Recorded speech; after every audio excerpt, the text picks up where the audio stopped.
Hi friends, welcome back to Bhavya Chandru blog. Please ನನ್ನ ಚಾನಲ್ಗೆ subscribe ಆಗಿ ಇದೇ ಥರ ಸಪೋರ್ಟ್ ಮಾಡ್ತಾರೆ. ಯಾರೆಲ್ಲ ನನ್ನ ಚಾನಲ್ನ ಸಪೋರ್ಟ್ ಮಾಡ್ದಲೇ ನೋಡ್ತಿದ್ದೀರೋ ದಯವಿಟ್ಟು ಸಪೋರ್ಟ್ ಮಾಡ್ಕೊಳ್ಳಿ ಅಂತ ನಾನು ಹೇಳ್ತೀನಿ.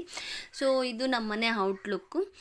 ಸ್ವಲ್ಪ ವುಡ್ ವರ್ಕ್ ಕೆಲಸ ಎಲ್ಲ ಆಗಿತ್ತು. ಮನೆದು ಕಂಪ್ಲೀಟ್ ವಿಡಿಯೋ ತೋರಿಸಿ ಅಂತ ಹೇಳಿದರು, ಹಾಗಾಗಿ ತೋರಿಸೋಣ ಅಂಥೇಳಿ ಇವತ್ತು ವಿಡಿಯೋ ಕೆಳಗಡೆ ಏನು ಕೆಲಸ ಆಗಿದೆಯಲ್ಲ ಅದನ್ನು ತೋರಿಸೋಣ ಅಂತ ಹೇಳಿ ಇವತ್ತು ತೋರಿಸ್ತಾ ಇದ್ದೀನಿ. ಸೊ ನನಗೆ ಕಮೆಂಟ್ ಹಾಕಿದವ್ರಿಗೆಲ್ಲ ನಾನು ಕೂಡ ರಿಟರ್ನ್ ಮಾಡಿದ್ದೀನಿ. ಸೊ ನಮ್ಮದು ಮನೆ ನೋಡಿ, ಇದು ಚಪ್ಪಲಿ ಸ್ಟ್ಯಾಂಡು ಹೊರಗಡೆ ಕೂಡ ಒಂದಿರಲಿ ಅಂತ ಹೇಳಿ ಹೊರಗಡೆ ಎಲ್ಲ ಮಾಡಿಸಿದ್ದೀವಿ. ನಾವು ಚಪ್ಪಲಿ ಸ್ಟ್ಯಾಂಡು ಕಂಪ್ಲೀಟ್ ಒಳಗಡೆ ಏನು ಮಾಡಿಸಿದ್ದೀವಲ್ಲ ಅದೆಲ್ಲ ವುಡ್ಡಲ್ಲೇ ಮಾಡಿಸಿದ್ದೀವಿ. ಸೊ ಇಲ್ಲೂ ಒಂದಿರಲಿ ಅಂತ ಹೇಳಿ ಇಲ್ಲೂ ಕೂಡ ಒಂದು ಟೇಬಲ್ ಮಾಡಿಸಿದ್ದೀವಿ. ನೋಡಿ, ಇದೆಲ್ಲ ಏನು ಕೆಳಗಡೆ ಕಾಣಿಸ್ತಿದೆಯಲ್ಲ ಅದೆಲ್ಲ ಕಂಪ್ಲೀಟ್ ವುಡ್ಡಲ್ಲೇ ಕೂಡ ನಾವು ಮಾಡಿಸಿರೋದು. ಕಿಚನ್ ಆಗಿರ್ಬೋದು, ಇಲ್ಲಿ ಕಾಣಿಸ್ತಿದೆಯಲ್ಲ ಆರ್ಚ್ ಥರ, ಸೊ ಅದಾಗಿರ್ಬೋದು ಕಂಪ್ಲೀಟ್ ವುಡ್ಡಲ್ಲೇ ಮಾಡಿಸಿರೋದು. ತುಂಬ ಚೆನ್ನಾಗಿ ಮಾಡಿಕೊಟ್ಟಿದ್ದಾರೆ. ಅವ್ರ ವರ್ಕ್ ಹಂಗೆ ಚೆನ್ನಾಗಿ, ತುಂಬ ವರ್ಕ್ ಚೆನ್ನಾಗಿ ಮಾಡಿದ್ದಾರೆ ಅವರು. ತುಂಬ ಖುಷಿ ಆಯಿತು ಅವ್ರ ವರ್ಕ್ ನೋಡಿ. ಆಮೇಲೆ ನಾವು ಹೇಳಿದ್ದಕ್ಕಿಂತ ಹೆಚ್ಚಾಗಿ ಸ್ವಲ್ಪ ನಮಗೆ ಗೊತ್ತಿಲ್ಲ ಅಂದಿದ್ದನ್ನು ಕೂಡ ಹೇಳಿ ತರಿಸಿ ಹಾಕ್ಸಿದ್ದಾರೆ.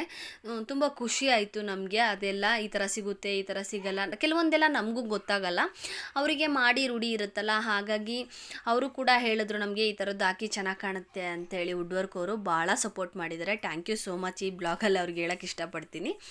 ಸೊ ಇದು ನೋಡಿ, ದೇವ್ರ ಮನೆಗೆ ಸೆಂಟ್ರಲ್ ಮಾತ್ರ ರ್ಯಾಕರ್ ಮಾಡಿಸಿದ್ವಿ. ಆ ಕಡೆ ಈ ಕಡೆ ಸುಮ್ಮನೆ ಓಪನ್ ಆಗಿರಲಿ ಅಂತೇಳಿ ಓಪನ್ ಮಾಡಿಸಿದ್ವಿ. ಭಾಳ ದೊಡ್ಡದು ಮಾಡಿಸಿದ್ವಲ್ಲ, ಹಾಗಾಗಿ ಈ ಥರ ನಮ್ಮದು ಕಂಪ್ಲೀಟ್ ಏನಿದೆಯಲ್ಲ ಅದು ಕೆಳಗಿಂದು ಮಾತ್ರ ನಾನು ವೀಡಿಯೋ ಮಾಡ್ತೀನಿ. ನೆಕ್ಸ್ಟ್ ಬ್ಲಾಗಲ್ಲಿ ಮೇಲೆ ನಾವು ಯಾವುದೇ ರೀತಿ ವುಡ್ ಬಳಸಿಲ್ಲ, ಅದನ್ನು ಕೂಡ ಮೇಲ್ಗಡೆ ನಾನು ನಿಮಗೆ ತೋರಿಸ್ತೀನಿ ಯಾವ ಥರ ಮಾಡಿಸಿದ್ದೀವಿ ಅಂತೇಳಿ.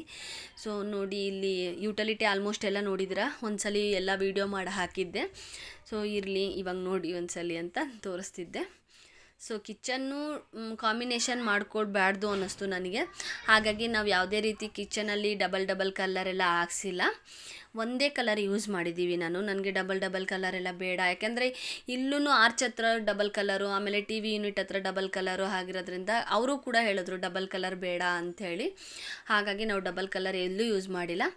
ಇಲ್ಲೆಲ್ಲ ಗ್ಲಾಸ್ ಬರುತ್ತೆ, ಅದನ್ನು ನಾನು ನಿಮಗೆ ನೆಕ್ಸ್ಟ್ ಬ್ಲಾಗಲ್ಲಿ ತೋರಿಸ್ತೀನಿ. ಗ್ಲಾಸ್ ಬರುತ್ತಲ್ಲ ಅದನ್ನು ಕೂಡ ನಿಮಗೆ ತೋರಿಸ್ತೀನಿ.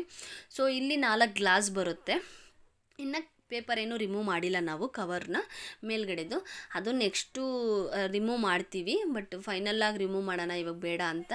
ಇದೆಲ್ಲ ಟಚಬಲ್ಲು, ಅವರೇ ಹೇಳಿದ್ರು ಟಚಬಲ್ ಇರಲಿ ಅಂಥೇಳಿ ನಾವು ಟಚಬಲ್ಲೇ ಹಾಕ್ಸಿದ್ವಿ. ಮೇಲ್ಗಡೆ ಎಲ್ಲ ಮಾತ್ರ ಟಚಬಲ್ಲು. ಇಲ್ಲಿ ಒಂದು ಗ್ಲಾಸ್ ಬರುತ್ತೆ, ಇಲ್ಲೂ ಕೂಡ ಗ್ಲಾಸ್ ಬರುತ್ತೆ. ಆಮೇಲೆ ಮೆಟ್ಲು ಕೆಳಗಡೆ ಏನಿದೆಯಲ್ಲ ಕಂಪ್ಲೀಟ್ ವುಡ್ ವರ್ಕ್ ಮಾಡಿಸಿದ್ದೀವಿ. ಸ್ವಲ್ಪ ಗುಂಟೂರು ಮಾಡಿಸಿದ್ವಿ, ಇನ್ನು ಮಿಕ್ಕಿದ್ದೆಲ್ಲನೂ ಡೋರೆಲ್ಲ ಅದೇ ಮಾಡಿಸಿದ್ವಿ. ಟಿ ವಿ ಯೂನಿಟ್ಟು ಸೊ ಮತ್ತೊಂದು ಸಲ ತೋರಿಸ್ತಿದ್ದೀನಿ. ಸೊ ನೋಡಿ, ಕಮೆಂಟ್ ಮಾಡಿ ಹೇಗಿದೆ ಅಂಥೇಳಿ. ನಿಮಗೆ ಗೊತ್ತಿರೋದಿದ್ರೂ ಕೂಡ ನನಗೆ ಕಮೆಂಟ್ ಮಾಡಿ. POPನೂ ನೋಡಿ. So thank you so much ಎಲ್ಲರಿಗೂ ಬ್ಲಾಗ್ ಕಂಪ್ಲೀಟಾಗಿ ನೋಡೋರಿಗೆ. ನೆಕ್ಸ್ಟು ನಾನು ಕಂಪ್ಲೀಟ್ ಮೇಲ್ಗಡೆ ಏನು ವರ್ಕ್ ಮಾಡಿಸಿದ್ದೀವಲ್ಲ ಅದನ್ನೆಲ್ಲ ನೆಕ್ಸ್ಟು ನಾನು ನಿಮಗೆ ತೋರಿಸ್ತೀನಿ. ಈ ಬ್ಲಾಗಲ್ಲಿ ಕೆಳಗಡೆ ಏನೇನು ಮಾಡಿಸಿದ್ದೀವಲ್ಲ ಅದನ್ನು ಮಾತ್ರ ತೋರಿಸಿದ್ದೆ. ನೆಕ್ಸ್ಟ್ ಬ್ಲಾಗಲ್ಲಿ ನಾನು ಮೇಲ್ಗಡೆ ಮಾಡಿಸಿರೋದನ್ನ ನಾನು ನಿಮಗೆ ಕಂಪ್ಲೀಟಾಗಿ ತೋರಿಸ್ತೀನಿ. Thank you so much blog full ನೋಡಿದ್ದಕ್ಕೆ. ನನಗೆ ತುಂಬ ಖುಷಿ ಆಯಿತು, ಸಪೋರ್ಟ್ ಚೆನ್ನಾಗಿ ಮಾಡ್ತಿದ್ದೀರಾ ಅಂಥೇಳಿ. ಇದೇ ರೀತಿ ಸಪೋರ್ಟ್ ಮಾಡ್ತಾಯಿರಿ. ಸೊ ಇನ್ನು ಏನೇನು ಕಟ್ಟಿಂಗ್ ಬರುತ್ತೆ ಅಂತೆಲ್ಲ ನಾನು ನಿಮಗೆ ನೆಕ್ಸ್ಟು ನಾನು ಖಂಡಿತವಾಗ್ಲೂ ಬ್ಲಾಗ್ ಮಾಡಿ ಹಾಕ್ತೀನಿ. ಮತ್ತೊಂದು ಬಾರಿ ಹೇಳ್ತೀನಿ, ಥ್ಯಾಂಕ್ ಯು ಸೋ ಮಚ್ ಪೂರ್ತಿ ಬ್ಲಾಗ್ ನೋಡಿದ್ದಕ್ಕೆ.